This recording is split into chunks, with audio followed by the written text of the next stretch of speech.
So the plan was to spend March somewhere warm, but I ended up in North Dakota instead. Here's how that happened.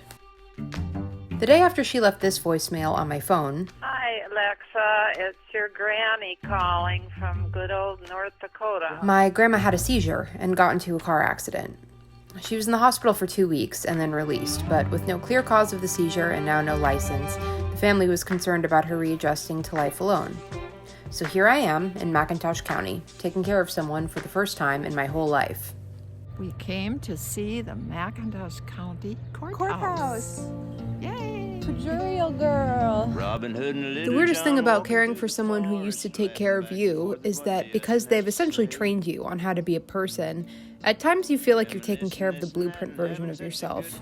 You look amazing. Are you kidding? Matching sets. Sharon and I have a lot in common. We walk the same, we stand the same, we're always late, we're always sneezing, we lose everything. We're both always working on stuff. We're both Aquariuses. Her birthday is February 14th, mine is the 11th.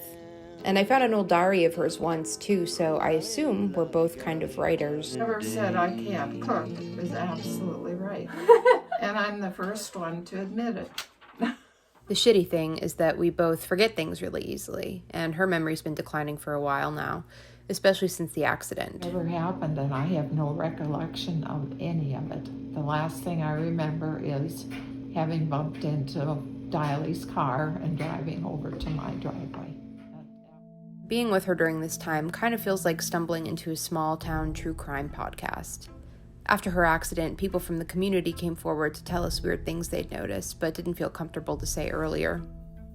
She's been signing the church guest book since August. The day of the accident, she was spotted getting into the passenger side of her own car.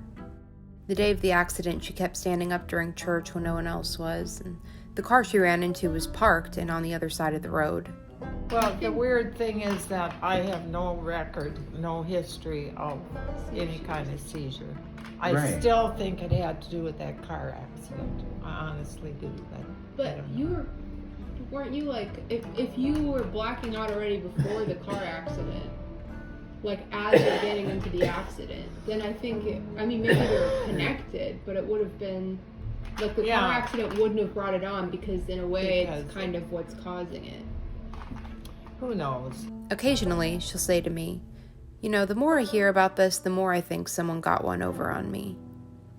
And even though her neurologist has confirmed that the seizures were a result of an old brain scar, I understand why she'd still be kind of suspicious. To her, the loss of her license, the extreme fatigue she feels, and the declining state of her abilities that she used to feel so confident in does feel like a crime for which someone or something outside of herself is responsible. But it's a mystery with an answer as obvious as the husband did it. She is 78, and that's the same age her mother was when this type of stuff started to happen to her, and probably the same age her mother's mother was. Maybe the same age my mother will be, and the same age I will be. I guess it doesn't matter how good the blueprint is, all buildings start to crumble after a while. It's the way it is. Yeah.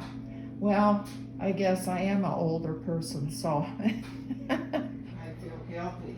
I'm the grandma. I should be making meals for you. No, I feel guilty because you're healing. So I should be the one making meals for you, but I don't know how to cook. I never learned how to do anything. I think you're doing pretty good. Thanks, Grams. I don't think there's a person on earth as ill-suited for the homemaker role as me. I've been driving around for no shit 20 minutes and I cannot find the fucking grocery store! I've known for a long time that the thing that traps most women in bad financial circumstances is taking care of other people. So I've always kind of made an effort to practice selfishness because I knew if I was selfish young, I could be of more use to the people I cared about in the long run. I guess I just didn't expect the long run to come so soon. But, and I will never admit to this outside of this video, there's a part of me that kind of enjoys taking care of something else.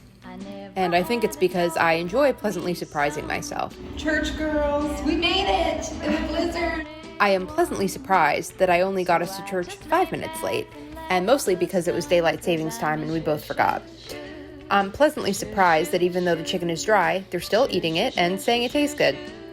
I'm pleasantly surprised that I'm able to stop cursing in front of my family. My arm hurt like a son of a bitch. Yeah, excuse me, son of a gun. Almost.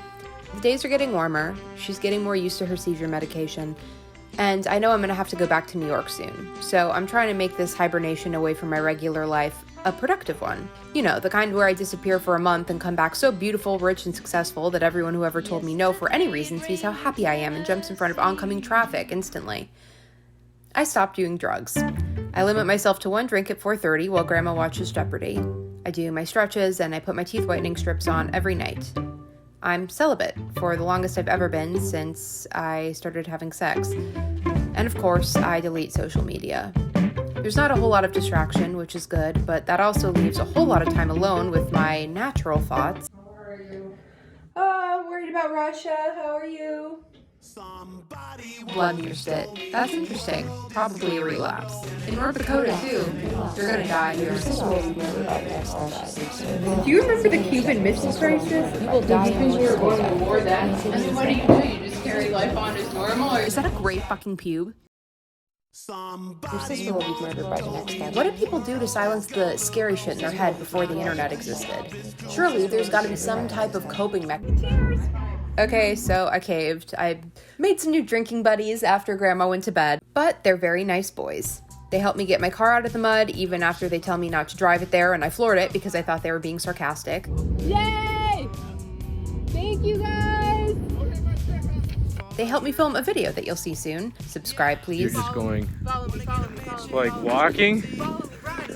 Run? And I guess that's the little silver lining I'll leave you with. It's sometimes the best way to feel like a kid, even in the most adult of circumstances, is to hang out with people who are shaped by the same type of uncontrollable uncertainties as you. My grandma's generation has church and the senior center carpool, and my generation has bars and, of course, the internet. At least if we get an epic fail, we got footage of it. Exactly.